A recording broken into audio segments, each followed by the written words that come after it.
अभी के जो हालात है वो आप जान ही रहे हैं, आप उससे निर्भीक नहीं हैं।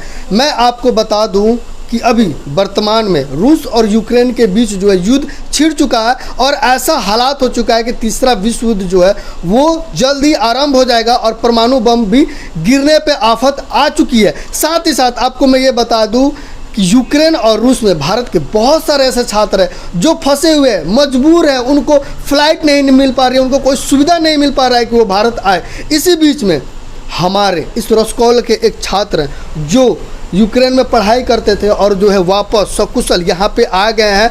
भगवान का धन्य है कि ये वापस आ चुके हैं, अपने घर पे हैं, अपने पूरे परिवार के साथ है। ये बहुत ही खुशी की बात है। वैसे मैं इनसे जानूंगा कि अभी जो हालात है उसको इन्होंने कैसे फेस किया है, वापस कैसे आए हैं, बाकी हम इनके मुंह से हम जानते हैं और बात। सबसे पहले आपका मेरे चैनल पर स्वागत है।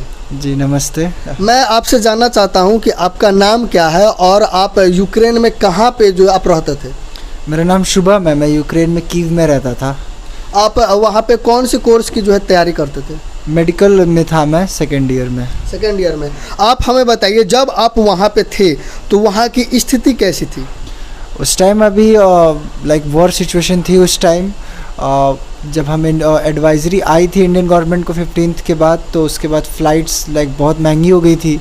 जो टिकट्स 30,000 की थी वो लाइक 60-70 में थी, तो फ़्लाइट्स बुक करने में दिक्कत आई थी और मुझे जितनी जल्दी फ़्लाइट मिली मैं आ गया था फ़्लाइट। जब आप वहाँ पे रहते थे तो क्या आपको खाने पीने का जो सुविधा था वो टाइम पे मिल पाता था या उसके लिए भी आपको भटकना पड़ता था, मशक्क़त करनी पड़ती थी? नहीं, वॉर के पहले ऐसा कुछ नहीं था। 24th के पहले लाइक नॉर्मल था वहाँ पे। ऐसा कुछ तो नहीं था कि खाने में दिक्कत होती या कुछ भी, पर वॉर के पहले सब नॉर्मल था। वॉर के बाद वहाँ पे खाने में भी दिक्कत आई है, ATM कैश विड्रॉल में दिक्कतें आई है, लंबी लाइंस थी एंड और भी काफ़ी दिक्कत। मतलब आप भी ATM जो सेंटर पे जाके ATM के पास जो है लंबी कतारों में लगने का लगे हुए था अभी? नहीं, जैसा कि मैं बोल रहा हूँ ना, 24th के पहले ऐसा कुछ नहीं था। वो ये वॉर एकदम से किसी को आइडिया नहीं था कि ये वॉर हो जाएगी रियल में। 24th को मेरे दोस्तों की फ़्लाइट थी 24th को एयर इंडिया से, तो मेरी बात हुई सुबह में कि फ़्लाइट है, तैयार हो जाओ। एंड जस्ट उसके कुछ देर बाद आया कि वॉर हो गई है, हम एयरपोर्ट नहीं जा सकते। मतलब आप जो है फंस गए थे काफ़ी? जी हाँ, कह सकते हैं। चलिए, मैं आपसे ये जानना चाहता हूँ कि जब आप वहाँ पे थे तो क्या आपको लग रहा था कि जो वहाँ पे परमाणु बम या तीसरा विश्व युद्ध जो है खतरा मंडरा रहा है आपके ऊपर? जी हो, ऑफ कोर्स, क्योंकि बेलारूस में उन्होंने न्यूक्लियर ड्रिल स्टार्ट कर दी थी वॉर के काफ़ी पहले। 1 हफ्ते पहले बेलारूस में न्यूक्लियर ड्रिल चल रही थी, जिसके जो न्यूज़ में था काफ़ी। उसके लिए लाइक और भी कंट्रीज़ बात कर रही थी डिप्लोमेसी के लिए, पर आई थिंक कुछ बात। जब आपको लगा खतरा महसूस हुआ कि वॉर जो है वो शुरू होने वाला, तो क्या आपने इंडियन एम्बेसी में कांटेक्ट किया कि आप हमें प्लीज़ भारत वापस पहुंचा दीजिए? जी, इंडियन एम्बेसी में कांटेक्ट किया था, बात भी हुई थी। उन्होंने ये कहा था कि एडवाइजरी है, आपको जब भी नियरेस्ट टिकट मिले आप प्लीज़ बुक करके चले जाएं यहाँ से। लेकिन उन्होंने ये नहीं कहा कि आइए हमारे पास, हम आपको भारत पहुँचाने का काम करेंगे? जी नहीं, ऐसा तो कुछ नहीं था। ऐसा उन्होंने कुछ नहीं कहा? जी नहीं। आप जब वापस आए तो पहले ये बता दीजिए, इंडिया से आप यूक्रेन गए तो टिकट किराया कितना था, और यूक्रेन से वापस इंडिया आए तो टिकट किराया कितना आपने दिया?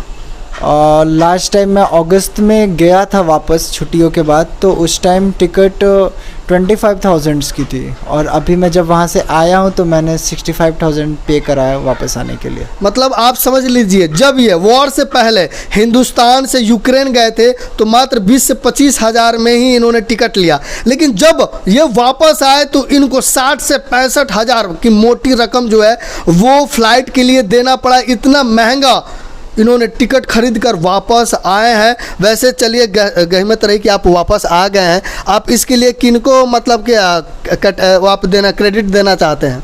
जी, क्रेडिट पेरेंट्स को जाता है कि मैं नहीं मान रहा था, एटलीस्ट टिकट्स उन्होंने ही बुक करी थी।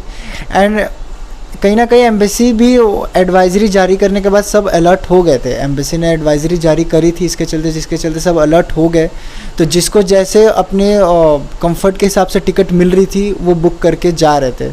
पर 24th के बाद सब कुछ वहाँ पे अब नॉर्मल हो गया, तो जो फंस गए वहीं पे अब वापस इवैक्यूएट हो रहे हैं।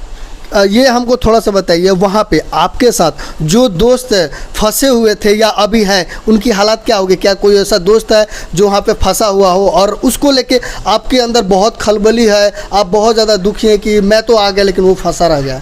जी हाँ, जैसे मैं बताना 24 को दोस्तों की ही फ़्लाइट थी और मैंने ही बुक करी थी वो फ़्लाइट। और लाइक वो उठे ही थे सायरन की आवाज़ से एंड बॉम्ब की आवाज़ से।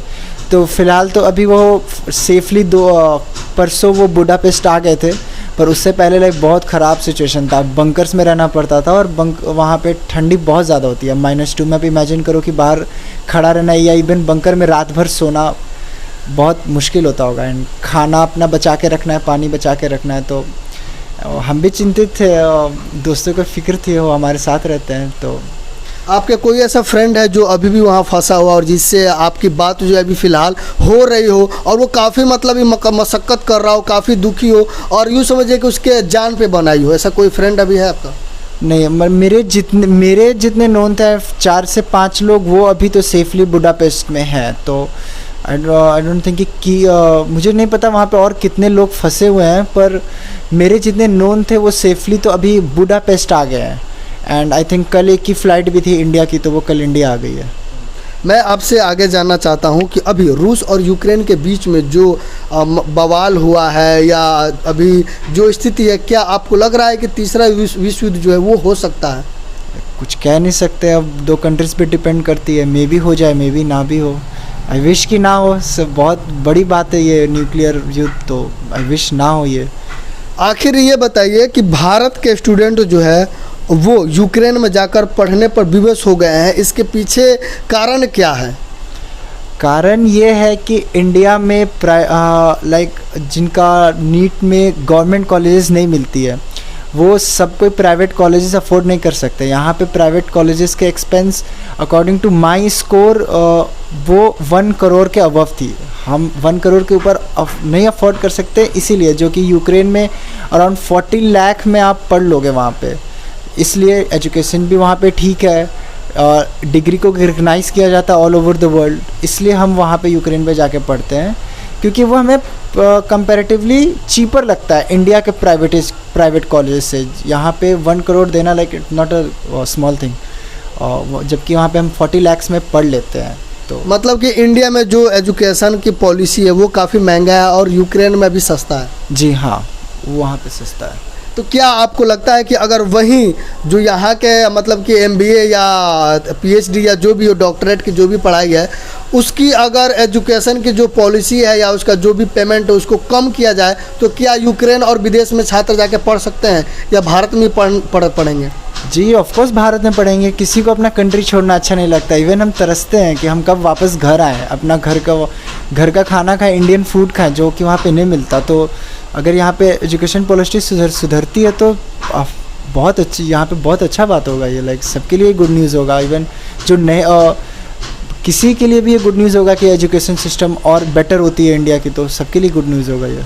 क्या यूक्रेन से कोई ऐसा दोस्त है जिसने बताया कि उन्होंने अपने कानों से बम की आवाज़ सुनी हो और आँखों से बम के धमाका देखे हो? जी हाँ, वो जो अभी बुडापेस्ट में है उसने बताया था मुझे। उन्होंने वहाँ की स्थिति के बारे में क्या बयां किया आपसे? वहाँ पे स्थिति ऐसी थी कि खाने की दिक्कत थी, फर्स्ट थिंग। सेकंड थिंग कि वहाँ पे आप नहीं, डर लगता था बाहर निकलने में। आप बंकर में ही थे वो लोग, जितने दिन थे वहाँ पे कीव में वो लोग बंकर में ही थे। और वहाँ पे जो वहाँ के जो लोकल्स लोग हैं वो भी लाइक काफ़ी परेशान होंगे। ऑफकोर्स उनकी कंट्री है तो वो लोग रो रहे थे। लाइक उसने बताया है कि वो रो रहे थे। इवन मेरे दोस्तों ने जो उनका खाना बच गया था, जब वो कीव छोड़ रहे थे, जो बचा हुआ खाना था वो यूक्रेनियंस को दिया उन्होंने खाने के लिए। ये बताइए, हम आपसे जानना चाहते हैं कि वहाँ पे जो स्थिति है उसको लेके जो है आप क्या कहना चाहते हैं कि वहाँ पे क्या हो सकता है? पता नहीं, अभी मैं तो यही चाहता हूँ कि जल्दी से जल्दी ख़त्म हो। हमारे लाइक करियर का सवाल है, पता नहीं कॉलेजेस से क्या डिसीज़न होगा, क्या आगे वॉर ये ज़्यादा चलती है तो हमारी पढ़ाई का क्या होगा। मैं तो बस यही चाहता हूँ कि जल्दी से जल्दी ठीक हो, क्योंकि इट्स बहुत अच्छी सिटी थी वो। लाइक वहाँ पे क्या आपको लगता है कि अगर युद्ध जो है ख़त्म होता है या आगे बढ़ता है तो कौन जीतेगा? क्या रूस जीतेगा या यूक्रेन जीतेगा? आई थिंक रूस ही जीतेगा। उसकी मिलिट्री पावर बहुत ज़्यादा है, तो यही आई विश कि सब कोई डिप्लोमेसी पे आके सुलझा ले, पर आई थिंक रूस बहुत पावरफुल है। बिहार सरकार और भारत सरकार से आप क्या अनुरोध करना चाहते हैं, खासकर भारत के छात्र जो यूक्रेन में फंसे हुए हैं उनके भविष्य के लिए, आपके भविष्य के लिए? पहला तो मैं ये चाहता हूँ कि यार जितने भी वहाँ पे स्टूडेंट्स हैं, इंडियंस हैं, वो सब वापस आ जाएं, सेफली वापस आ जाए यहाँ पे घर पे। एंड देन आई विश कि सरकार हमें मतलब कोई मदद करे, हमारा लाइक करियर का सवाल है। जैसे मैंने 2 साल अपना दे दिया है वहाँ पे, आई विश कि सरकार हमारे लिए भी कुछ सॉल्यूशन निकाले। अभी कल की घटना है कि यूक्रेन में अपने भारत के छात्र जो है नवीन, वो बंकर से निकलकर खाने की व्यवस्था के लिए बाहर निकले तो उनकी डेथ हो गई। इसके बारे में क्या कहना चाहेंगे? बुरा लगता है यार, वो बेचारा खाने के लिए निकला था एंड नो वर्ड्स यार। वो उसका मतलब कहीं ना कहीं आप उनके लिए श्रद्धांजलि व्यक्त करते हैं? हाँ, वो मेडिकल का स्टूडेंट था, वो तो उसकी लाइफ तो ऐसे ही चली गई बिना वजह की। आई विश उसके पेरेंट्स सही हो। और चलिए, अब बहुत बहुत धन्यवाद। अभी आपने हमसे बात किया और दर्शक जो है वो देख रहे हैं आपको, तो दर्शक को आप क्या कहना चाहते हैं कि छात्रों के विषय में?